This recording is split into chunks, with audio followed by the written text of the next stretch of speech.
Hi everybody, it's been a minute, hasn't it? How is everyone doing? Hope you're all good. We are at the end of 2024, well, pretty much almost at the end. It's December, it's the 4th of December to be exact, 2024. How is everyone? Remember me? Yeah? It's been a while, hasn't it? It has been a while.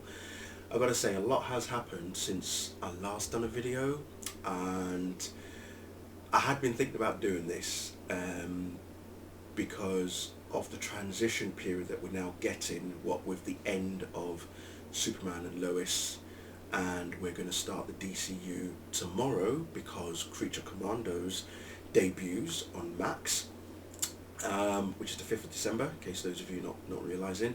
So I thought it would be a good idea to do a video talking about the past, you know, in terms of DCTV, the DCEU, you know, the legacy that has left behind, and going into the future, into the DCU now, with DC Studios coming into the fore. But before I get into that, let me give you a life update on what I've been up to. I think the last time I did a video, it must have been for Zack Snyder's Justice League, when I did a review of that. That came out in March of 2021. We'll remember the hype at the time when Zack eventually confirmed and revealed, thanks to Henry Cavill, because he joined in on the chat that Zack was doing, that the film was going to be released and it was going to be streaming on HBO Max as it was at the time. And yeah, it was all hyped up where everybody got excited. I've even got a couple of posters up the back there, as you can see. You can just about see here, there's a box set that includes the Man of Steel, Batman v Superman, Dawn of Justice, Ultimate Edition, and of course Zack Snyder's Justice League. And I've also got them in individual copies as well, and particularly in 4K as well. So these are my Blu-rays up here. I think that one is the 4K box set of all three of them, and then I've got some 4K movies down here, which consists of the X-Men franchise, Zack Snyder's Justice League, The Matrix Resurrections, sorry, and a few other bits and pieces. James Gunn's The Suicide Squad, Black Adam is in there, so, and The Flash, of course, so there's a fair few in there as well. You may notice behind me I've got some of my comics here as well. I've got some new comics which I will showcase you very shortly in a moment as well, because I've started reading Absolute Superman for the Absolute Universe that DC is now doing. So that already, the first issue of that is really caught my eye, which is really good. I've been reading some of the Dark Crisis stuff, as you can see here. There's a Dark Crisis there, and I've got the Supergirl, Woman of Tomorrow as well, which I'm going to read to prepare for the film that's coming out in 2026, starring Molly, is it Molly or Millie Alcock? So yeah, I'm pretty much all getting myself prepared for the DCU in that respect. As you can see, I'm already sporting the new t-shirt as well. Okay, so we're representing. I'm hoping to get the costume from the film to wear for next year, for when the film comes out as well, so that should be interesting. Anyway, as you know, I'm rambling. I always ramble, as you guys know. Anyway, so what else has happened? So yeah, that was in 2021 when Zack Snyder's Justice League came out, and I think that was the last video that I'd done. Since then, my partner and I, we have bought a house, which I'm currently sat in, and we have since had 2 children. My eldest, well, I say my eldest, for me personally I've got 3 kids, but this is my 2 with my current partner. So my eldest with my current partner, he's called Micah. He will be 2 in February. He's currently in nursery, but I would like to introduce you to our newest addition. She was born November this year. This is, sorry, she is asleep and her little bow has just come off, so just prepare, just bear with me. She's fast asleep, poor girl. But yeah, let me just get her bow sorted quickly. Oh my god, come on girl, there we go, little angel. She is so beautiful. Oh, come on, it's your public appearance coming up, okay? Your first appearance on Daddy's YouTube. Are you ready? Okay. Right, people, say hello. Oh, she is so cute. This is Estelle. Okay. She is a month old today. Okay, my baby girl was born on the 4th of November. Both babies arrived via C-section, and we couldn't be more proud. We've got a boy and a girl. That's it. No more children. Okay, no more children. We have got our set, and we're happy.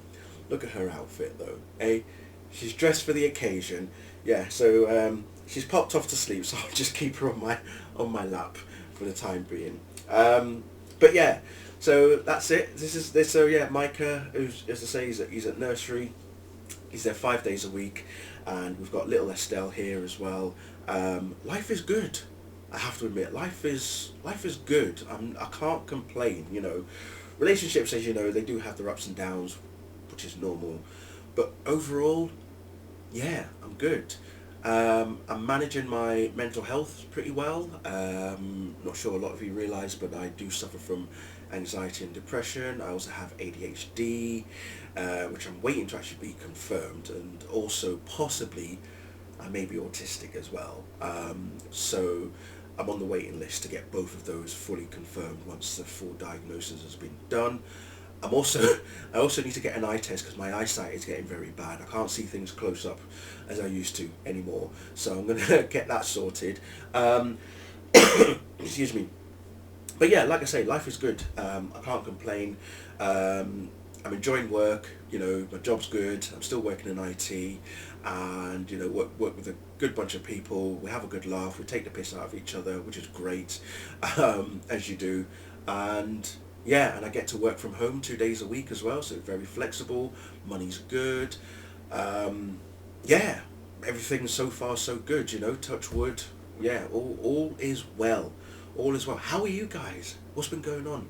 You know, I'm sure there's a few of you who are loyal viewers, subscribers, as it were, eager, waiting for me to have dropped a new video. Well, here you are. Your wish is my command. I don't think anybody knew that I was doing this video. Nobody knew. Even I didn't really know I was going to do this video. I only just decided it yesterday, or the day before even. So, yeah, yeah, lots to talk to you about. So, let's get into it. So first of all, let me show you these comics that I've got. So I'm just going to go through some of these single issues that I've got. So here's one of the variant covers of Absolute Superman. This is the one that's done by Jim Lee. It's the only one that I could get from my comic book shop. But when I open it, you can see the original cover right there as well of Absolute Superman. So basically, this Absolute Universe retells the stories of the characters of Superman, Batman, and Wonder Woman. You know, what if Superman arrived on Earth as an adult as opposed to a baby? What if Wonder Woman was raised in hell as opposed to Themyscira? And I can't remember what Batman's story was. I think he's being chased by the police or something like that, which isn't far away from the comics anyway in origin. But yeah, I can't remember realistically. I'm not going to be reading Absolute Batman or Absolute Wonder Woman, but I will be reading obviously Absolute Superman. So forgive me if I'm not too clued up on Batman's background in there. Some other comics that I've been picking up purely because of the covers. Have you seen some of these covers? They are awesome. Like, look at this. Look at that. I think that's Superwoman. And this is Superman issue number 19. Look at the gorgeousness of that cover. Loving it. I know my fingerprints are all over it, but you know, what can you do? So yeah, that's that one. What else have we got? We've got this swimsuit special of Superman 17, as you can see. I saw it and I had to get it. I'm sorry. You know, I'm not really a big fan of the trunks. Those of you who know me, I do love Henry Cavill's suit, and I love Tyler Hoechlin's suit as well. But I know it's all about the trunks. You know, we're back with the trunks, and David Corenswet's costume for Superman next year has also got the trunks. So you know what? I'm fine with it. It's not a deal breaker. I'm not exactly upset about it, but I would prefer no trunks. But anyway, I've got the DC All-In Special. Of course, this is their new tagline or logo or name or whatever. You also notice the old school DC Bullet logo is back. Thanks to James Gunn and Peter Safran for DC DC going forward.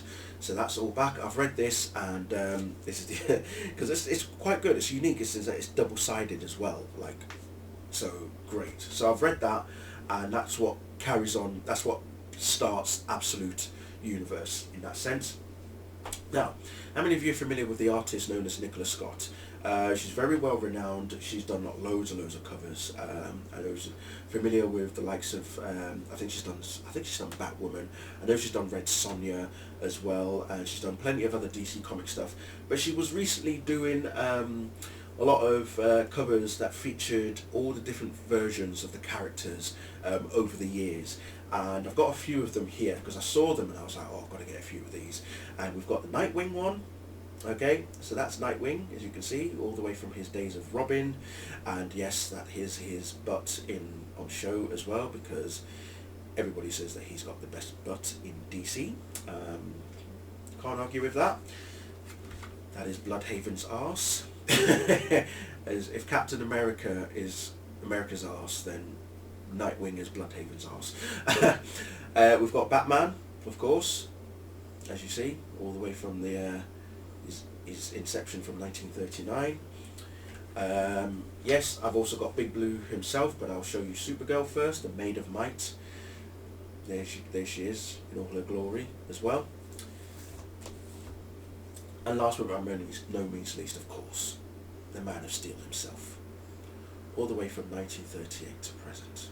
Brilliant, isn't it? Absolutely brilliant. So, loving that. Got another nice little foil cover. This one is Action Comics 1070. I mean, look at that. Look at that. Isn't that just gorgeous? It's gorgeous, isn't it? These covers are brilliant. And I didn't know they were doing this, but they've re-released Crisis on Infinite Earth single issues to do with the 50th anniversary. So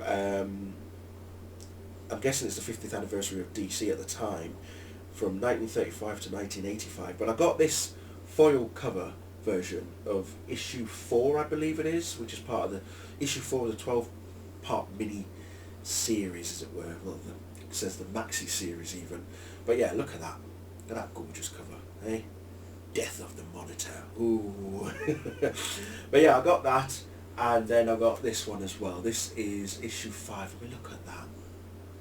With all the characters and everything. See that? Brilliant, isn't it? Absolutely brilliant. So yeah, those are some of the comics that I've picked up for the time being. I'm still reading stuff on DC Universe Infinite, the comics app that I've got. So I've been reading stuff on there as well. Very, very slowly, not going as fast as I probably should be, but when life happens, you know, life happens, right? So yeah, that's what's been going on with me. What else have I been up to? Yeah, not much else. Been gaming, as you do. Oh, I bought myself a Asus what?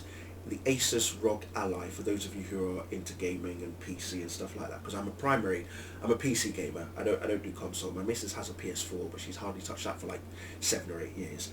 But I don't game on consoles. I just game primarily on my gaming PC, which is right on my left hand side here. So I game on that, but because now I've got Estelle and Micah and everything, it's like, well, maybe it's time to do some more handheld type gaming. So I've got the Asus ROG Ally. So far it's working okay, it's doing its job, so I can play games on that if I want to, maybe have a quick 10-20 minutes or something, stuff like that. But yeah, if I don't get time to do it on the main PC, then, you know, excuse me, I will venture onto the handheld itself. Yeah, so good, all good. Right then, now the DC Universe. Well, let's go back a bit. Let's go all the way back. Let's go as far back as, say, October 2001. Why is that significant? Because that was when Smallville first aired. Okay, and for those of you who are fans of Smallville, I hope you have been watching Talkville, by the way, with Tom Welling and Michael Rosenbaum. They have been reviewing every single episode from season 1. They're almost finishing season 5. So they're working their way through it. It's amazing. Go check them out. Subscribe, whether it's on the podcast or on YouTube. Subscribe. It's a hoot. It's an absolute joyous watch, seeing those two talk about their experiences on the show. They're reviewing the show. Michael has not seen all the episodes, obviously. You know, they're reminiscing, they're remembering experiences on it as well. They've had guest appearances. You'll often find them calling Al Guff. Sometimes they've had both Al and Miles, the creators of Smallville, on the podcast. They've had guest stars as well, Kristen Crook, to name one. We've even had Eric Johnson, who played Whitney Fordman, you know, Emmanuel Vaugier, who played Dr. Helen Bryce, John Glover has been on a few times as well, Sam Jones III, Alan Richardson, you know, Erica Durant. They you know, the guest stars are appearing. They've got a Patreon as well, so check that out, because they've even started having patrons appear on the show. So, you know, the top tier patrons get to appear on the show as well, to give their thoughts and their experiences of what it means to be a fan, not just of Smallville, but of Superman as a whole, you know. And it's interesting hearing a lot of people's stories, how some of them were not a Superman fan to begin with. They stumbled upon the show, and that's what got them into Superman and into the comics. You know, similar sort of thing for me. You know, the first entry I had into Superman was Superman 2, when that appeared on TV here in the UK back in '88, I think it was. And that's when I got so excited. I was like, wow, a man can fly. Wow, he's got superpowers. He can do this. He saves people and things like that. And I didn't start reading the comics till I was about 13, when I was at school. I remember this kid would bring some comics into the school, and I was reading them at the time. And then it wasn't until I was about, say, 26, 27, that I got back into the comics. And obviously since then, well, look at me. You know, to the point of where I've now got tattoos on me as well. So, yeah. But yeah, no, like I say, yeah, so Smallville pretty much kicked off. It was on the WB at the time, as it was called. Then that became the CW, which is when CBS and Warner Brothers merged to create this channel to bring teenage angst drama to the forefront. So, you know, we had shows like obviously Smallville, then there came the Vampire Diaries and Supernatural and Legacies and all of these other shows as well that, you know, would appear on there. I think even Buffy was on there as well as at one point. So the CW/WB was the reason why we got these shows, was the reason why, in a way, the DCTV universe began. You know, and I'm talking about live action shows. Animated shows was before that. We go back to '92 was when Batman the animated series started. We all know how that show affects a lot of us, you know, as children and even as adults now. Rest in peace, Kevin Conroy, may he never be forgotten. The voice of Batman, as everybody will tell you. You know, you can go back further if you want. We can go all the way back to the 60s with Batman, Adam West, may he rest in peace as well, and Burt Ward, and even go back further. If we go back to the 40s even, when the Fleischer cartoons started for Superman, and then progressed into radio, and then it became a television serial with Kirk Allen, who was the first live action Superman. Then we go into the George Reeves Adventures of Superman shows.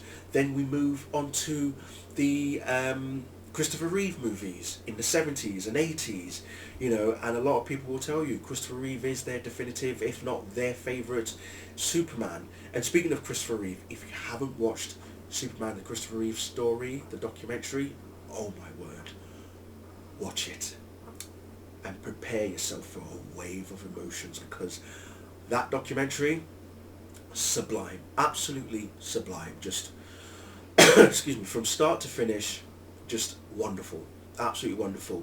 A look into his life, his accident, how he then changed his mindset from not, you know, it's not that he didn't care for disabled people, it's how he realised that he himself being disabled, he thought he was only going to be disabled for a short period of time. He thought it was temporary. You know, he said, I'm going to walk again. And he was adamant, he was confident it was going to happen. Nothing wrong with that. But it was the selfishness, his self-absorbed himself into saying, I'm going to walk again. I'm not going to be disabled. But yet when he met other people who were in the same position as him, he then realised, well, hang on, this isn't a bad thing at all. I can actually embrace this. I can do something about this. I can help people who are like me. You know, he was no longer selfish, he was no longer self-absorbed or anything like that. And with the help of Dana Reeves as well, his wife, his companion, his best friend, his support, his rock, well, the rest speaks for itself. And hearing the stories from his children, Matthew and Will, and I've forgotten his daughter's name. I think I can't remember. Is it Alex? I believe it is. All three of them talking about their experiences and the legacy that their father was left behind. Oh, just immense, absolutely immense. Anyway, sorry, I'm digressing. But yeah, so as I said, you know, so we're moving towards the whole universe of DC. Yeah, so Superman movies in the 70s and 80s, obviously Batman in the 60s. Then we get into the late 80s with Batman from Tim Burton, starring Michael Keaton. Then we get Batman Returns. Then you also have Batman Forever, then Batman and Robin. Then we get you know, the Dark Knight trilogy from Christopher Nolan. Goodness me, I'm thinking of Tim Burton, obviously, and Michael Uslan, who's one of the producers of the Batman franchise. He, along with Benjamin Melniker, who has since passed away, those two were like Batman producers, and it was pretty much all things Batman. I mean, not just TV, not just film, but also animated as well. So yeah, you look at the landscape and all the shows, all the TV shows, all the movies, all the animated stuff, even the games as well. You know, you can count things like all the Batman Arkham games, the Injustice games, you know, all of those sort of stuff. DC Universe Online, which I still play every now and then. Even the bad games like Gotham Knights and Suicide Squad, Kill the Justice League, both of which I've only played about half an hour of each game, and I'm just like, yeah, there's something not right about these two games. They were trying to go back. They didn't do so well going back to the Arkham formula, unfortunately, so it didn't really work out for them. I'm still going to end up playing them, I just don't know when I will finish them. I'm in no hurry, if I'm going to be totally honest. But yeah, all of that, you know, then you get into, then, you know, Superman Returns comes out in 2006, and then obviously then Batman Begins 2008, then the Dark Knight, sorry, Batman Begins in 2005, the year before that. Then you have the Dark Knight in 2008, and then Dark Knight Rises in 2012, and then the DCEU kicks off with Man of Steel in 2013. And that was the point of where Warner Brothers decided, okay, let's establish our universe now. Marvel are doing their thing. The Marvel Cinematic Universe was already a good 5 years into its process, you know, of doing what it was doing, you know, and Warner Brothers sort of looked at that and thought, yeah, can we try something similar to that? Did it go the way that it was supposed to? No. We all know the story. We all know what happened. You know, I'm not going to go too much into it. If you want to know more, just look through all my other videos where I've spoken heavily about the about all the shortcomings of Warner Brothers and what they did to the DCEU, and particularly to Zack Snyder as well. The unfair treatment of not just him, but also the cast members that he brought in as well, and what they did to Justice League was just, yeah, unfathomable. And the old regimes, whether it's Kevin Tsujihara, Walter Hamada, Jeff Johns, John Berg, you know, Ann Sarnoff, Toby Emmerich, good riddance. Thank goodness they've all gone. Thank goodness we don't have to deal with them anymore. And thank goodness that we now have DC Studios as its own entity going forward. Okay, I will get to DC Studios in a bit. Still want to talk about the legacy of DC itself in terms of on the TV side of things. You know, as I said, I've finished Superman and Lois, the final season, and can I just say that the way that show ended could not have been more perfect if they tried. And I was just so blown away with it. So blown away with the way that they captured the essence of the character. And not just himself, but those around him. Lois Lane and his kids, John and Jordan, and the other people around him, John Henry Irons and Lana and Kyle and Chrissy and Sarah and, you know, Lex Luthor to a degree as well, and just everything about it. The way that this show, when it first aired, when it first started, wasn't sure exactly how it was going to, you know, progress. But when it started, I was like, oh, actually, do you know what? This had similarities to Man of Steel. It was like Man of Steel 20 years later kind of thing. You know, the production value was top notch, absolutely top notch, better than everything that we've seen so far on any of the Arrowverse shows. And for me, I just thought, wow, this show is something different. The action sequences, the storyline, the family values that they took for both Lois and Clark, you know, bringing up their twin boys, you know, living back in Smallville, all the stuff that came with that and everything, just sublime, absolutely sublime. And like I say, the series finale was just, wow, just absolutely immense, just so beautifully done, honestly, mind-blowing and emotional, very emotional. It ended so well that, you know, I look back at other series finales that I've watched and I can compare it to Smallville series finale, because the way that ended, you could kind of say that when Smallville ended, you could almost say Superman and Lois begins after that. If you take away Tom Welling and Erica Durante's appearance in the Arrowverse crossover of Crisis on Infinite Earths, remember they did appear in that, if you take that away and you watch Smallville and then you watch Superman and Lois, yeah.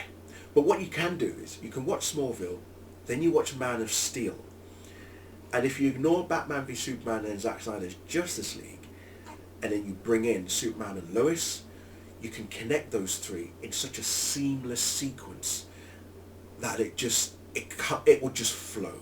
I think it will just flow so well that you wouldn't have any breaks in anything, you know, because you look at Smallville, it's the beginning of Clark Kent's journey into becoming Superman. Man of Steel, you could say that merges both Smallville and Man of Steel in that sense, in that, you know, he starts out to find out who he is, where he's from, things like that, becomes Superman, and then we go to Superman and Lois, and it's like he's done all the things that he's done as a superhero. Now he's going back to living in Smallville and deciding to become a father and bring up his boys and things like that. So you could do that, you know, or you might have your own way of doing it. I don't know. Everybody will have their own way of doing it. But I just literally just thought of that.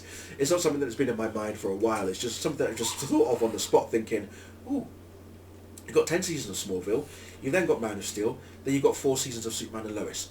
Not bad. Not bad at all. And speaking of Smallville, all 10 seasons are now available on Prime Video in the UK, as far as I can tell. I don't know about anywhere else in the world, but I know in the UK all 10 seasons of Smallville are available. Get your rewatch on. I'm in the middle of my rewatch as well. In fact, last night I watched episode 12, Hereafter, from season 3. You know, so really enjoying rewatching. It's okay, darling. It's okay. Oh, did somebody steal your milk in your dream? Go get them. Get them, girl. Bless her still. Yeah, so going through the rewatch of Smallville, really enjoying it. It's great nostalgia, honestly, brilliant. And you can forgive some of the bad episodes, the filler episodes, you know, because whilst they don't really say much, they do have certain elements that tell the story as the season goes on. But yeah, I'm looking forward to getting this, going through the seasons again. It's amazing, absolutely amazing. So yeah, moving swiftly on. So, like I say, you know, we go back to Superman and Lois, and yeah, just everything about that show was just brilliant. But let's talk about the Arrowverse as a whole. Okay, now, interestingly enough, I'm looking on Wikipedia here. Do you know they don't actually list Superman and Lois as one of the main parts of the Arrowverse? It actually turns out that it's part of the multiverse. Reason being is because it was later realised that after the second season was when Todd Helbing, one of the showrunner for Superman and Lois, basically said that they wanted Superman and Lois to become its own universe. Okay, so I think the first two seasons they didn't really say what universe it was on, but it was at the end of that second season that they said, oh yeah, it's its own season basically. So the Arrowverse actually consists of Arrow, the Flash, was it Supergirl, and then Legends of Tomorrow, Black Lightning, and Batwoman.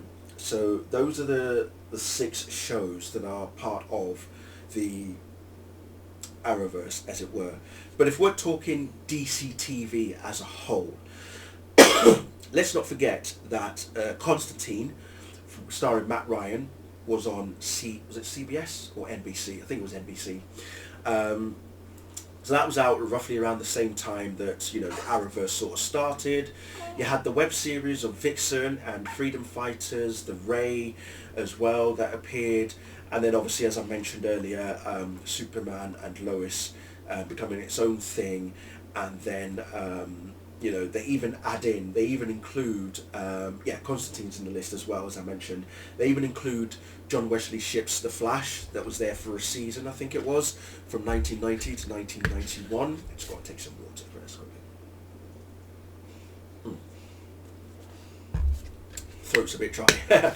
So John Wesley Shipp's The Flash, that's part of the multiverse, because we know John Wesley Shipp was in the Arrowverse. He played Jay Garrick in The Flash, and also reprised his role as Barry Allen later on in the crossovers of the Arrowverse as well, on both Elseworlds and Crisis on Infinite Earths.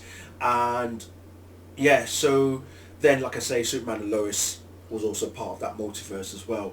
And when you look at all those shows and you look at what we have had, like I say, if I go back to 2001, from when the CW, or should I say WB, aired Smallville, it's fitting how you start off with a show based on Superman, and then you end with a show based on Superman as well. And it's a bookend, isn't it? It's a beautiful bookend, is what I say. A very beautiful bookend, because never in my life would I have seen something like this happen. You know, as geeks and as fans, I don't think we would. It's unprecedented. We never would have expected this on such a scale. Never would we have had so much DC content in the years that we have had it. You know, you can't even say when it peaked, because it peaked every year that it existed, as far as I'm concerned. You've got the 10 seasons of Smallville. You've got the Arrowverse, which started from 2012 and has now ended in 2024. That's a good 12 years right there already. Okay, so from 2001 to 2024, we have had 23 years of not just DC shows, but movies and animation. Young Justice, I could put in there. Harley Quinn as well. Titans, let's not forget Titans. Let's not forget Swamp Thing. Pour one out for Swamp Thing and Krypton. 2 seasons of Krypton. I'm still bitter with how they cancelled that show. That's also on Prime Video, by the way. Both seasons of Krypton are on Prime Video. I will be watching that as well. I'm still bitter that show didn't get a 3rd season. My God, production value on that was also amazing. Damn. Sci-fi, why did you have to do that to us? You why? Anyway, so yeah, Krypton. You know, Swamp Thing, as I mentioned, that only got one season before it got cancelled. It got cancelled when the first episode aired back in the day of when DC Universe streaming first launched, and then they merged it with HBO Max. You know, it became HBO Max basically. Yeah, so all of these shows that we have had, all of these, you know, movies, all the media, all the mediums that we have had, all these DC content has just been amazing. For the past 20 odd years, I can't even say how happy I am as a DC fan, as a comics fan, as a geek, to have all this content available, you know, and being able to rewatch stuff like 3 seasons. There's the first 3 seasons of Young Justice is on Netflix. I think they've got the first 2 seasons of Justice League on Netflix as well. So I've been watching those. Black Lightning and Titans are Netflix originals, so they are on Netflix permanently until, I don't know, Warner Brothers or DC Studios decide that they want to take them off and put them on their streaming platform, which they probably have anyway. It might already be on Max anyway. But yeah, those 2 shows are on Netflix proper. You know, it's the content is out there. You know, we've got all of this stuff that we as fans we can be grateful. You know, there is something for everyone. Whether you like the 60s versions of Batman, or you prefer the Tim Burton version, or you prefer, you know, Joel Schumacher's version, whether that be Batman Forever or Batman and Robin, hey, no judgment at the end of the day. Speaking of Batman Forever, we are hoping that Joel Schumacher does get to see, well, I say we get to see his cut of Batman Forever, which apparently is a lot darker than what was released in the cinemas, because there is a version out there that does exist. So we'll see if that sees the light of day. We're also waiting to see if David Ayer's Suicide Squad gets to see his light, that gets to see the light of day as well. So the Ayer cut of that, we are hoping that sees the light of day. I mean, come on, we've got the Donner cut of Superman 2. We've now got Zack Snyder's Justice League. I think it is just a matter of time till we see both the Ayer cut of Suicide Squad and the Schumacher cut of Batman Forever. That's all I'm saying. It's just a matter of time. So we'll see what happens. So moving further on, let's talk a bit more about the DCEU, as it were. So as I said, started in 2013 with Man of Steel, and I remember back then when that all happened, you know, I said that Warner Brothers should use that as the base platform to start their universe, you know, bring in their shared universe, bring in Batman, bring in Wonder Woman, bring in the Flash, Aquaman, Green Lantern, however they're going to do it, bring them in. And they kind of did. We got what we got, and I'm not disappointed. I'm saddened by the treatment of Zack Snyder, and they didn't allow him to do his vision, basically. They should have let him do his vision. They shot themselves in the foot with Batman v Superman. It was from that point on that's when everything started to fall apart. To release Batman v Superman with 30 minutes cut that was integral to the film, to the story, they cut all of that out, and that's why people were like, this isn't right, what's happened here, this is a mess. And then they did what they did with Justice League, and then after that, well, the DCEU became a broken mess. Did they try to salvage it?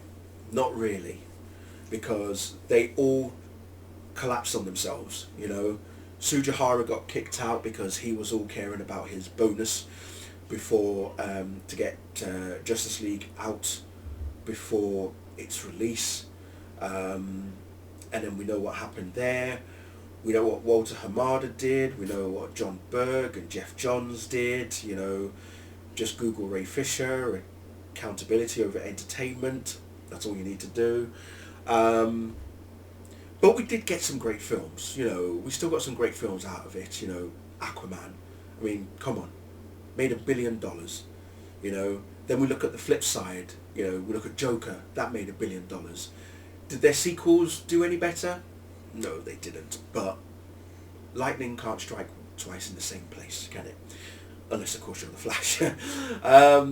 We eventually got the Flash. Took a long time, but it finally got released. Was it the version that everybody wanted? No.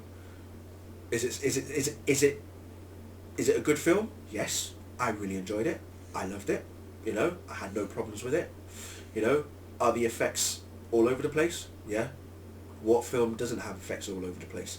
You know, and that's the other thing that I wasn't happy about, is how people were so quick to jump onto DC and complain about every minute thing. I mean, these people were looking for faults. They would actively look for the faults and say, look what they've done. This is why the DC universe is failing. This is why people don't want to see these films. It's like, this is why Marvel is the gold standard. It's like, really? Marvel didn't invent crossovers. Marvel didn't invent movies. They made comics. They just happened to have got a foothold on a cinematic universe better than what we've seen previously. There are cinematic universes that existed before Marvel. Okay? Star Trek, Star Wars. Anybody? You know? Just saying. So, for those people who are saying, oh, DC did this, DC weren't that good, DC were chasing after Marvel. Yeah, they were. They were chasing after Marvel. That was the wrong thing to do. That was their downside. You know?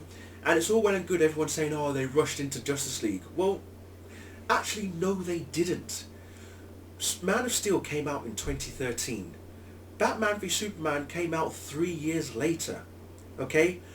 Iron Man came out in 2008. Iron Man 2 came out in 2010. And then The Incredible Hulk came out the same year as Iron Man 2. Thor came out in 2011. Captain America came out in 2011. Avengers came out in 2012. We didn't see Iron Man 3 until 2013. So, who's rushing? Who was actually rushing? Because, yes, we got Man of Steel. Then we got Batman v Superman. We didn't get Justice League. If you think about it, well, I don't want to say Justice League. I'm not even going to... You know what? As far as I'm concerned, that version doesn't exist. Okay? So, Batman, we had Man of Steel in 2013, Batman v Superman in 2016, Wonder Woman came out in 2017. We had Suicide Squad out in 2016 as well. Then we got Zack Snyder's Justice League in 2021. Okay, let's not forget before that we had Aquaman. Okay, that came out back end of 2018. We got Shazam in 2019.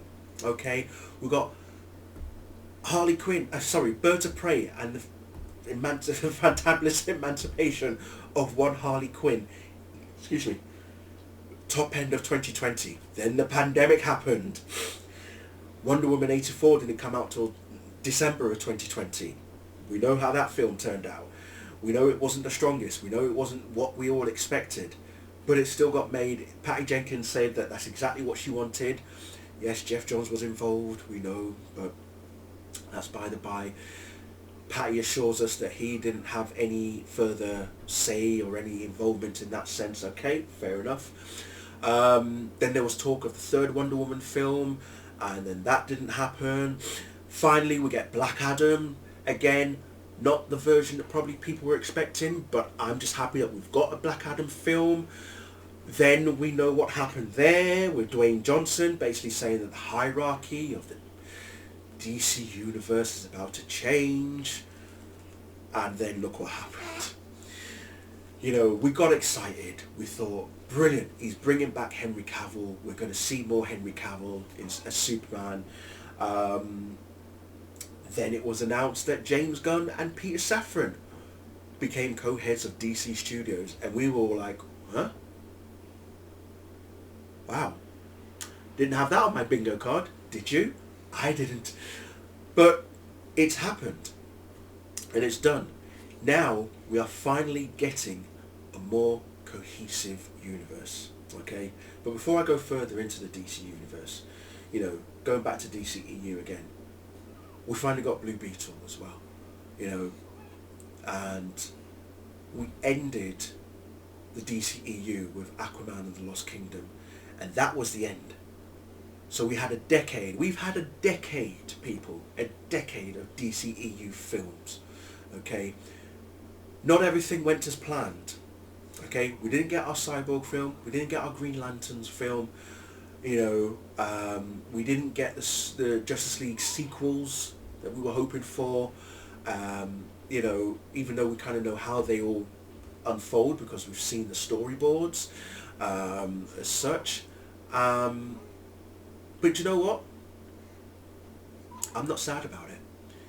I'm not sad that it's over. I'm happy that it happened, because I couldn't have asked for more, if I'm going to be totally honest. Yes, we had so many things that we wished for, so many things that we wanted, but I couldn't have asked for more, and I'm glad that we got what we got.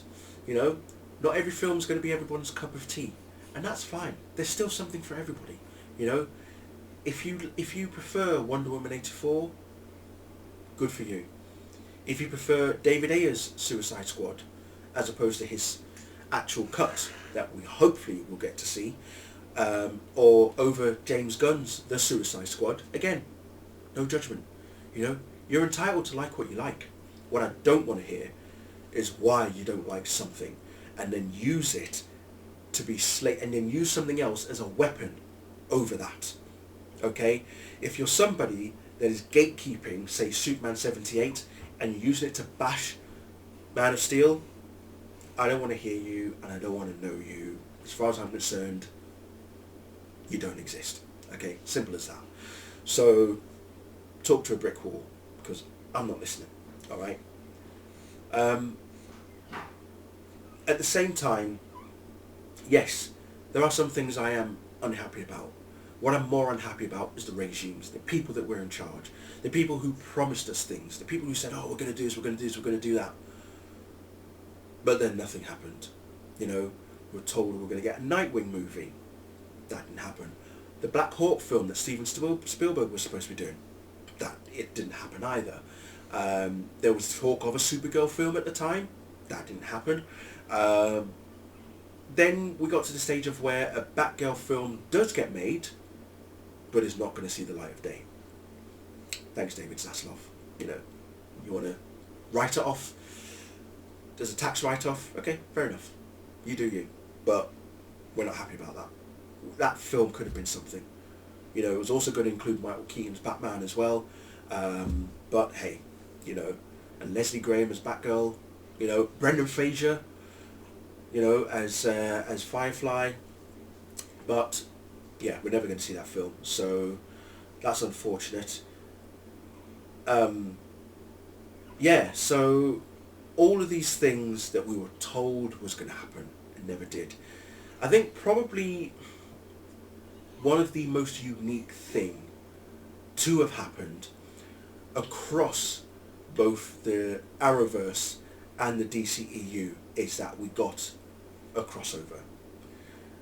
Spoilers for those of you who don't know, and if you haven't watched it, I urge you to, but the Crisis on Infinite Earths crossover featured none other than Ezra Miller's Flash talking to Grant Gustin's Flash. Yes, that happened. So, yeah, that happened. So there was a moment that both universes collided. Brilliant. Absolutely brilliant. And they told us, Walter Hamada, Jim Lee, at the time when DC Fandom happened, remember in 2020, they said, oh yeah, this is something that it was sort of off the cuff, we just decided it on a whim, but it's something that we're looking to build on, going forward. And we thought, brilliant. They're actually going to include, and even at one point we were even thinking that in the Cyborg or the Flash films, one of them was going to have showing Ezra Miller talking to Grant Gustin's Flash. But that never happened. Because how many directors did the Flash movie go through? 4, till we ended up with Andy Muschietti.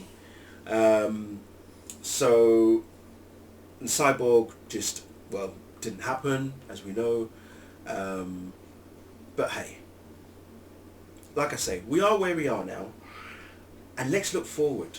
Let's now look forward to the DCU. Let's look forward to the fact that DC Studios kicks off officially tomorrow with Creature Commandos. I think it's a 2-episode premiere.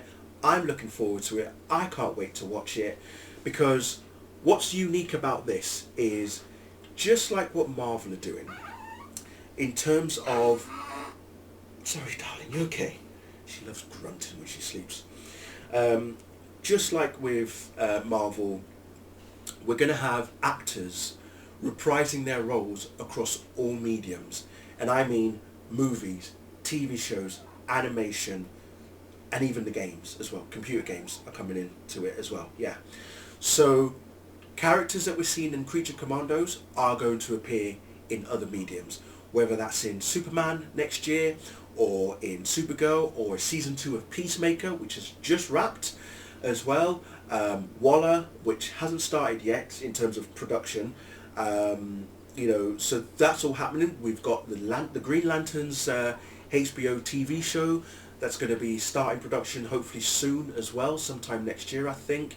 So all of these characters will be appearing all across the mediums, and all the actors playing these characters will be featured. Okay, so whether they're voice acting in the animation shows or they're playing them in live action, we're going to see them. They're all going to be seamless. It's all going to be one big canvas, one big universe, which is brilliant. That's great. Thank you, James Gunn, and thank you, Peter Safran. And speaking of James Gunn, that guy has been doing cleanup on social media. It's not even funny. He has been debunking things left, right and centre, because for us DC fans, we know what it's like to be told something, whether it's by Scoop of Madness, the grifter accounts, even the trades, or clickbait sites that say, oh, it's been announced that such and such is going to be in this, or Warner Brothers are going to develop this, and then we read into it and think, oh yes, finally this is going to happen, and then nothing. Tumbleweed goes across the ground, and it's like, what happened there? James Gunn is so present on social media, it's amazing. If you're not following him on Threads or Blue Sky, my goodness, you better be, because he debunks a lot of things. People ask him questions, and he will answer yes or no, true or not true, or he'll go in further and say, it's amazing how these people seem to think that they know these things before I've even announced anything. I wonder how they get that information. He'll say things along those lines, and I'm just sitting there thinking, what a bunch of idiots. These guys can't fool us like they used to anymore, because we have had a good decade of shit like that. Now we don't need to worry, because James Gunn, once he, if it hasn't been officially announced, because this is my mantra now, if it's not officially confirmed or announced by James Gunn, I don't care if Deadline or The Hollywood Reporter or Variety report it, if they even bring it out before James Gunn confirms it, I wait for James Gunn's confirmation before I get excited or be happy that it is 100% confirmed. Until James Gunn's confirmed it, I'm not going to believe it. Simple as that. Okay? Because I've been burnt. We have been burnt too many times, and we don't want to go through that anymore. We have seen it. We don't want to deal with it anymore. We do not want to go down that road anymore, because it's painful. It is a painful experience, and we're veterans. We're battle hardened. Honestly, we've seen it. Marvel are now starting to experience it. The MCU fans are starting to experience what it's like to be told something and then it not come to pass. Because everyone's saying, well, why doesn't Kevin Feige come out on social media and announce these things? Well, he doesn't have to. He doesn't need to. He's already planning the next 10, 15 years of Marvel cinematic stuff. He's got his people. He knows what he's doing. And sometimes Marvel do the leaks themselves. Have you ever thought about that? They do. They do. Just go back and look at a few other things. Look at when, was it Age of Ultron, when that trailer got leaked and then they had to release the official trailer. Other things have happened as well, where things have been leaked and then the official trailer comes out. Stuff like that, So yeah, anyway, like I say, looking forward to the DCEU. Creature Commando starts tomorrow. Then 11th of July 2025, we are going to see the new adaptation, the new iteration of the legacy that is Superman, with David Corenswet, Rachel Brosnahan as both Clark Kent Superman and Lois Lane, and the rest of the cast as well that have been put together. Nicholas Hoult as Lex Luthor. You know, we've got Eddie Gathegi as Mr. Terrific, Michael Holt. You know, there's so many other cast members. I can't remember their names right now. I haven't got it up on my screen, but I'm looking forward to it. I really am looking forward to it. I'm hoping we're going to get a trailer either this month or January. Okay, it's either going to happen this month or it's going to happen in January. It's going to be one of the two. Okay, I'm sure. I think James Gunn has been teasing about the trailer. It's pretty much done, ready in the can. So he's not going to be at CCXP in Brazil this month, but he is hoping that some sort of announcement is going to get done. If it doesn't happen this month, I'm hoping next month in January we'll see the trailer for Superman. So yeah, keep your eyes peeled, keep your ears peeled. I'm gonna watch the trailer, obviously. I don't know if I'm gonna report on it. Right now, I'm doing this video because I'm just looking back over the legacy of DC on TV and DC movies and animation that we have had over the years, over the decades of our existence, and looking forward to the future, see what's to come, and get excited. You know, it's time to get excited. It's time to get on board. You know, and it's funny. It's funny I say get on board, but it's funny how there are people out there that are actively wanting the DCU to fail because they don't like James Gunn for one reason or another. Some of them are actually blaming James Gunn for the death of, say, Superman and Lois. Oh, it's James Gunn's fault that show had to end. Actually, no, it's not his fault. If you actually do your research, you will find that the CW got bought out by a company called Nexstar, and Nexstar don't want to do scripted shows. They want to do unscripted stuff, and Superman and Lois was not in their purview. It was not going to be part of the demographic that they're aiming towards. So that's why they had to, you know, the producers and the showrunners had to give Superman and Lois an ending. You know, it could have gone on for another couple of seasons. I think they wanted to do 4, maybe 5 seasons in total. Probably could have gone on to season 6. Who knows? But it got the ending that it got, and you know what? I'm happy with it. You know, I'm happy with it. So yeah, it's nothing to do with James Gunn. It's nothing to do with DC Studios. James Gunn didn't go around and say, you're going to cancel this show because we're doing DC Universe and we're bringing in DC Studios, so all of these shows are getting cancelled. You know, even talking about the Matt Reeves Batman universe. You know, the Penguin, which, whew, wow. Have you seen that show? Superb. Lovely. Loved it from start to finish. What a show. Go watch it if you haven't. But yeah, the Penguin, that gave us another a good spin-off. You know, we're due to get, I think it's Arkham as well. There's another spin-off from the Batman, the Reeves verse as well. Then obviously the Batman Part 2, which is slated for October 2026, I believe, as well. So there's that happening. So the Matt Reeves Batman universe is its own thing. Okay, that's not being tampered with. That's not being cancelled, as some people seem to believe, that James Gunn is cancelling Matt Reeves' Batman universe. What? No, if anything, he's allowing that to happen. He wants that to happen. James Gunn is actively saying, get that shit done, Matt. We want to see more of that content. Because that's like the DC Black Label side of things. Because you can do that. You can have the DC universe and you can have DC Black Label stuff. Okay? And that's what we're hoping is going to happen. That as time goes on, we are going to get DC Black Label stuff. Look at Joker, okay, when that came out in 2019. Was it 2019? No, yeah, I think it was 2019. And look at how well that did. Yes, Joker Folie à Deux came out this year and it didn't do well. I haven't seen it. I will eventually watch it. I just don't know when. I'm in no hurry to see it, if I'm totally honest. But that hasn't done as well. You know, I said the same about Aquaman and Lost Kingdom that came out last year. Didn't do as well as the first Aquaman film. You know, people aren't going to the cinemas as much as they used to. You know, Barbenheimer last year, that speaks for itself. You know, it's all about event movies now, and people aren't. They're picking and choosing where they're spending their money. You know, the last thing me and my partner went to see at the cinema was Wicked. Went to see Wicked last Tuesday with Estelle for a baby screening, as it were.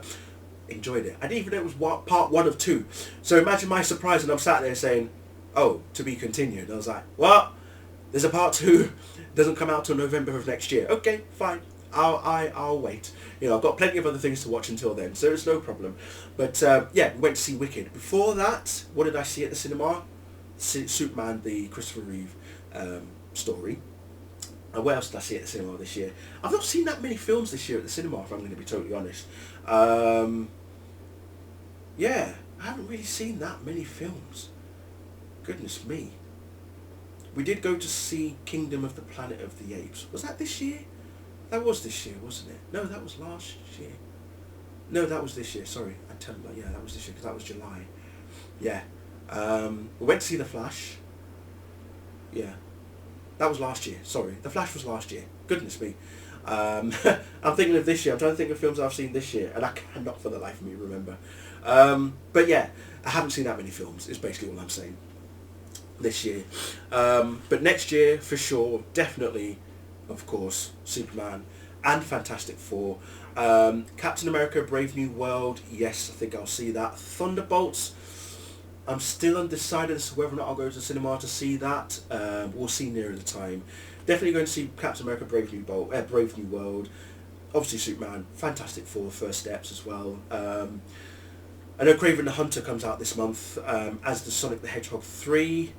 Do I want to see both of those at the cinema? Maybe I'll go and see Sonic. Maybe, because I've watched the first 2 at the cinema, so I may as well continue the tradition of seeing that. Keanu Reeves is voicing Shadow. I mean, come on. Yeah, so there's that. Anyway, sorry, again, I've digressed.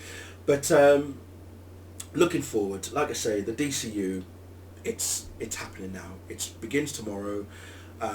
Let everybody enjoy it. Let's all enjoy it. Let's all, if we can, let's embrace it, because that's what we're here for. You know, let's not criticise James Gunn. Nothing's been released yet, and already some people are jumping on the bandwagon and saying, "Oh, he's ruined this. Oh, he's done this. Oh, he's killed this. He's cancelled that." He hasn't done anything. You know. The other thing I've seen is how some people are actually asking James Gunn about the DC Comics side of things. Like, for example, when Absolute Batman was announced and they showed the logo for Absolute Batman, and if you've seen the logo, you'll see it looks just like Ben Affleck's Batman logo, but sort of like more broader, bigger, and just like sort of like a rectangle with little points up and down. And people are like, "Oh, James, why can you tell us why this logo looks like this? What's going on?" It's like, James has no control over that. He's got no control over the comics whatsoever. He is not the publisher of DC Comics. He is the co-head of DC Studios. He deals with TV, movies, games, animation. That's his purview. He is the face of DC Studios, not DC Comics. That's Jim Lee. You want to speak to Jim Lee about that, okay? Jim Lee is the publisher for is the head of DC Comics. Well, he's the publishing editor. Like, not the editor, but you know what I mean. Yeah, go speak to Jim Lee. Honestly, leave James alone. Ah, jeez, what is wrong with people? You're picking the fights with the wrong people. Seriously, honestly. Anyway, so yeah, I mean, other things to look at in terms of the legacy of DC. Let's have a look at the people who have appeared as the characters. You know, we've had Christopher Reeve, we've had Michael Keaton, Kevin Conroy voicing Batman, Adam West, Burt Ward, you know, flip me now, Tim Daly, George Newbern as the voice actors of Superman on both Justice League and Superman the Animated Series as well. You know, we've had Arlene Sorkin, Tara Strong as well. You know, we've had people like, you know, Sugar. You know, we can talk about Dean Cain for a little bit. We've had Brandon Routh. Brandon Routh, you know what? I've got to give him his credit because, yes, he portrayed Christopher Reeve as Superman Clark Kent. He didn't play Superman himself. He portrayed Christopher Reeve as Superman Clark Kent. So when you think about it, Christopher Reeve, Henry Cavill, and now David Corenswet, they are essentially the three live action people that we've had play Superman on the big screen. The reason why I'm not saying Brandon Routh is because he had to play Christopher Reeve as Superman Clark Kent. That was what was asked of him. He didn't get to play it himself until the Arrowverse crossovers, Crisis on Infinite Earths, where he reprised his role as Kingdom Come Superman, and then was able to become his own Superman after that. So that's the time that Brandon Routh became his own Superman, but it was in small screen form as opposed to big screen. So you could say that it still continued the universe of Christopher Reeve in that sense, but for me personally, I think the Arrowverse side of it is where Brandon Routh finally got to play Christopher Reeve on his Superman on his terms, rather than being told to portray an actor's version, another actor's version, rather than his own. So there's that. We've got Melissa Benoist, or Melissa Benoit, as she's actually known, as Supergirl.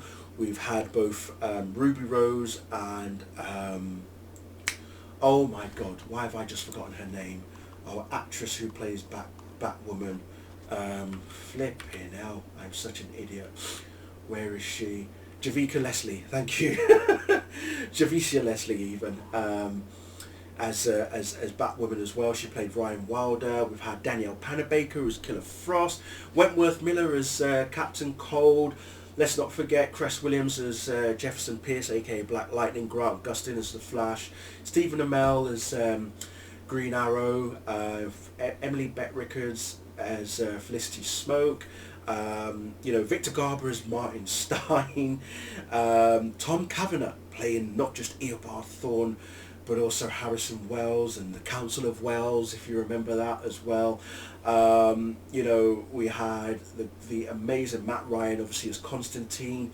We had Echo Kellum as Curtis Holt, Mr. Terrific on the Arrowverse. We even had David Harewood as Martian Manhunter, Katie Cassidy as Laurel Lance, Quentin Lance played by Paul Blackthorne, Katie Lotz as Sarah Lance, and then John Barrowman as Malcolm Merlin, and let's not forget John Cryer as Lex Luthor. Let's add in Michael Cudlitz and Titus Welliver into that mix as well, because Titus was in Titans, and then Michael was in the final season of Superman and Lois as well, and then let's also bring in Elizabeth Bitsy Tulloch as Lois Lane on Superman and Lois as well, who, by the way, has just been an absolute breath of fresh air. If you don't follow her on socials, she is just a breath of fresh air as Bitsy Tulloch. I mean, when she was first announced as Lois Lane, the first thing I saw was Margot Kidder, and I straight away just said, I like the look of this one. I like the look of this one because she just had that aura about her, and when you see her playing Lois, you know, she does it so beautifully, she does it so well, and she gives that gravitas, that brassness, that, you know, what Lois is about. She adds, she plays it so well. So I've got to give props to Bitsy Tulloch for her way that she played Lois in on the show as well. And we've had other people appearing on the Arrowverse. You know, so many different names. I'm not going to name them all, but yeah, some other standouts. Catherine McNamara as Mia Smoke. We had Kyla Lee as Alex Danvers on Supergirl. Let's not forget, oh my God, who the hell played Cat Grant? Yeah, Jesus, Calista Flockhart.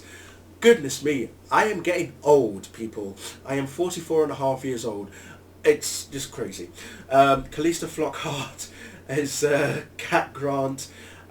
Jimmy Olsen played by McCad Brooks as well, or James Olsen as he was known. So yeah, it's amazing, and obviously the movie side of things, you know, as I mentioned, Christopher Reeve and Henry Cavill and Amy Adams. Goodness me, Amy Adams. She did well as Lois Lane. Henry Lennox as Captain or General Swanwick rather, and Martian Manhunter. Diane Lane, Kevin Costner, both Martha and Jonathan Kent. Just everybody involved, you know, over the years, you know, Ben Affleck, Gal Gadot, flipping Tom Hardy as Bane, Uma Thurman as Poison Ivy, Kaylee Cuoco voicing Harley Quinn on the animated show as well.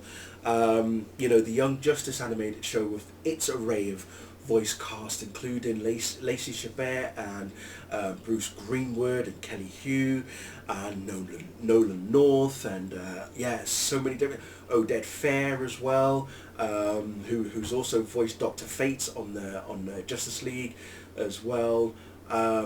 Just all the voice cast, you know, Michael Rosenbaum.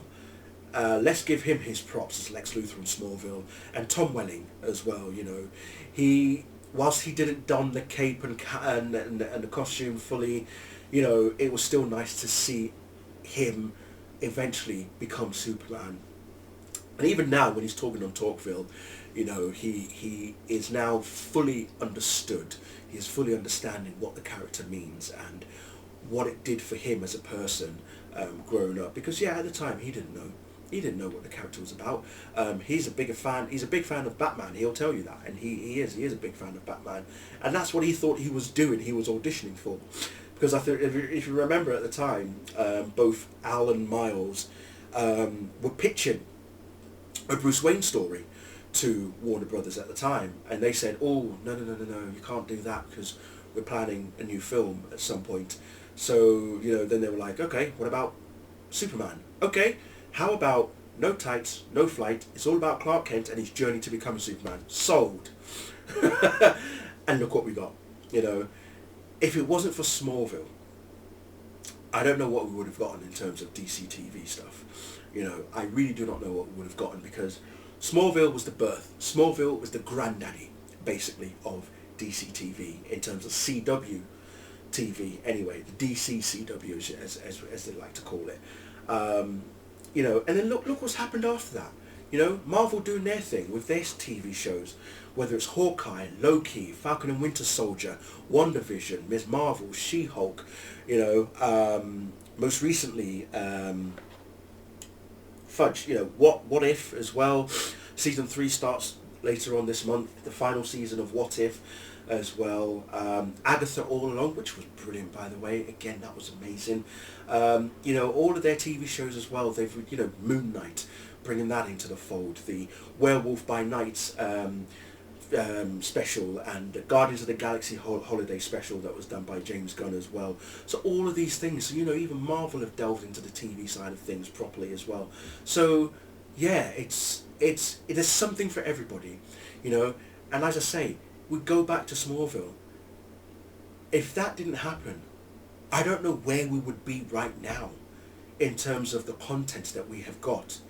You know, I don't know where we would be. So, you know, got to give props also to Greg Berlanti, because it was at one point the Berlanti-verse, if you think about it, with all the shows that came out with Arrow, The Flash, Supergirl and Batwoman and Black Lightning. You know, they were all part of the Berlanti network, as it were. You know, so yeah, Constantine, Lucifer as well. Let's add Lucifer into that, because that crossed over from Crisis on Infinite Earths as well. There was a crossover between Lucifer and Constantine, so there's that. You know, yeah, it's amazing. Unless also I want to bring in Green Lantern, the Green Lantern animated show. That was peak Green Lantern show. That was peak. And we never got anything like that ever again. I don't think we'll see anything like that again. Maybe, maybe not. I don't know. But that was a brilliant show as well. And if you watch the last season of... No, sorry. Not last season. Crisis on Infinite Earths, the animated movies, all the 3 parts that they released this year. Watch those 3 parts.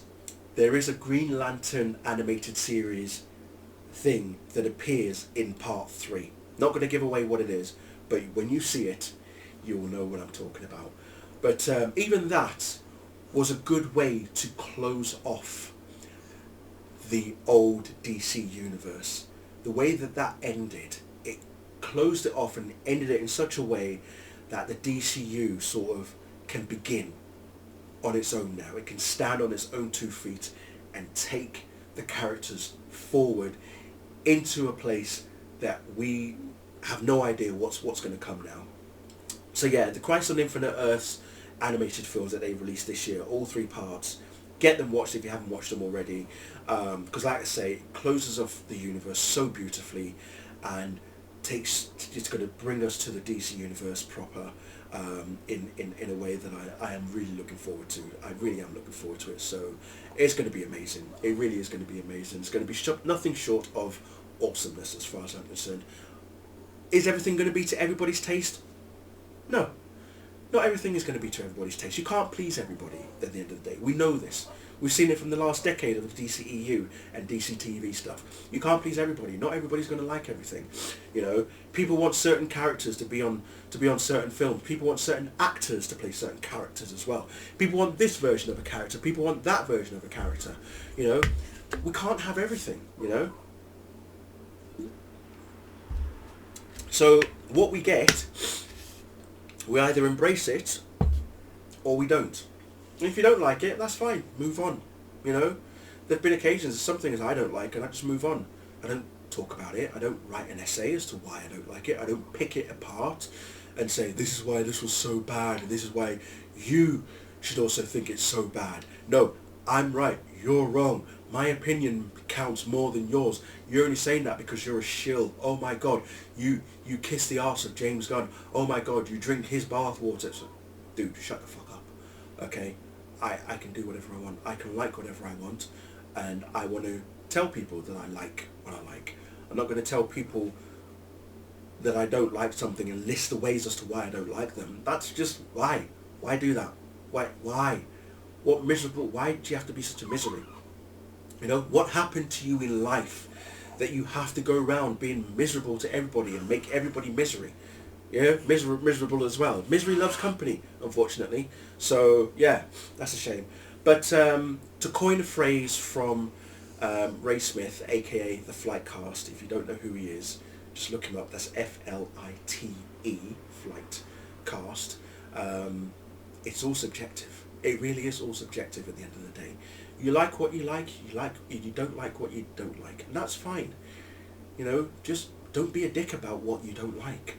You know, don't use something that you like to bash over the head of something that you don't like and say why that is better than this and why this is wrong and it should never exist. And don't be that person or people who go into a cinema and take pictures and videos and showcase why nobody's watching that film. Well, what are you doing in there in the first place? You're in there. You've paid your ticket. So really, who's laughing here? Not you. I'm laughing at you because you're sat there in an empty auditorium taking pictures and videos and saying, oh, look, Warner Brothers, nobody's watching your film.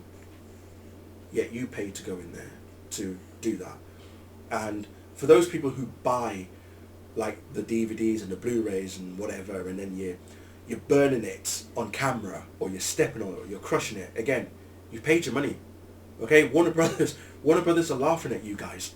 You know, you've paid your money, they've got your money, they don't care what you do to the content. They don't care how you consume it, if you want to bin it or burn it for likes and clicks.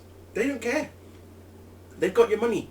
Why are we trying to be cozying up to these billionaire executives and corporates? They're not our friends. They're business people. They're there to make money. They want our money. So what are you doing? You're not adding anything. You are not adding anything whatsoever. So stop with that nonsense. Just stop with it. Go live life. Go out. Touch grass. Go talk to someone. You know, enjoy life. Life is there to be enjoyed. It's not to be miserable forever. Come on. Jeez, honestly. Anyway, I'm going to start wrapping it up a bit now. So, yeah. let's look forward to it, people. Let's look forward to it. So much is happening, so much is coming. Let's look forward to it. You know, we're getting a new Superman film, we're getting a new Supergirl, we're getting Green Lanterns. We've got Kyle Chandler and Aaron Pierre both playing Hal Jordan and Jon Stewart on the Green Lantern show. You know, I'm looking forward to that as well. It's going to be like a buddy cop sort of series, like True Detective style in that sense as well. It's going to be on HBO, so it's going to be top quality, as you know, from The Penguin, and those of you who've probably watched The Sopranos and Westworld and other shows that have appeared on HBO as well. Looking forward to that. Looking forward to the Batman Part 2. Looking forward to other spin-offs from the Matt Reeves universe as well. Seeing what James Gunn and Peter Safran are going to cook up for us. You know, looking forward to what's going to be announced next. Bring on Peacemaker Season 2. Bring on Creature Commandos tomorrow. Bring on Supergirl, Woman of Tomorrow. Let's embrace it. The DCU is here. DC Studios kicks off. We are ready. I'm ready. I hope you guys are too. So with that in mind, I will bid you all farewell. Enjoy your holidays, whatever you're celebrating, however you're celebrating, whether it's Christmas, Hanukkah, Kwanzaa, whatever you're celebrating. Make it a safe one. Enjoy it with your loved ones, and let's do it. DC Universe, DC Studios, we are here to celebrate. So thank you very much. It has been great. I'll see you all on the flip side. Bye.